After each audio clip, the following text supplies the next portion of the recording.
নমস্কার বন্ধুরা, আজকের নতুন রেসিপি হলো পুঁটি মাছের ভাপা।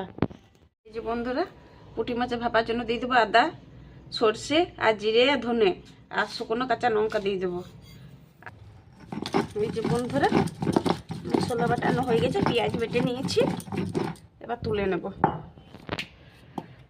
এই যে বন্ধুরা, মশলাটা এবার মাখিয়ে নেব। দিয়ে দেবো, মশলা দিয়ে দিয়েছি, এবার দিয়ে দেবো টমেটোর কুচি, দিয়ে দেবো হলুদ গুঁড়ো, দিয়ে দেবো লবণ, দিয়ে দেবো কাঁচা তেল।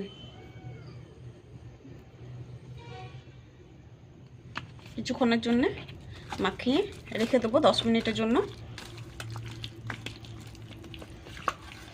10 মিনিটের জন্য ঢাকা চাপা দিয়ে রেখে দেবো।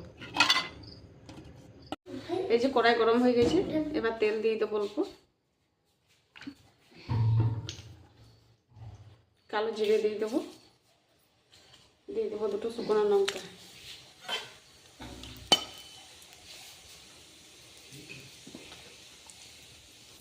এই যে লঙ্কা আর জিরেটা হয়ে গেছে, এবার দিয়ে দেবো মাছ, সেটা লঙ্কা দিয়ে দেবো,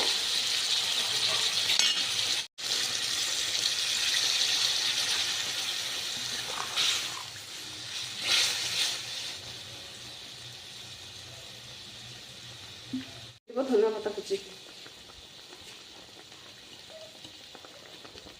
ঢাকা দিয়ে দেবো। বন্ধুরা, এবার মাছটা দেখে নেব।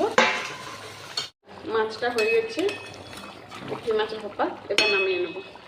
এই যে বন্ধুরা, পুঁটি মাছের ভাপা হয়ে গেছে এবং আপনারা এভাবে রান্না করবে, খেতে খুব ভালো লাগবে এবং শেয়ার এবং লাইক করবেন।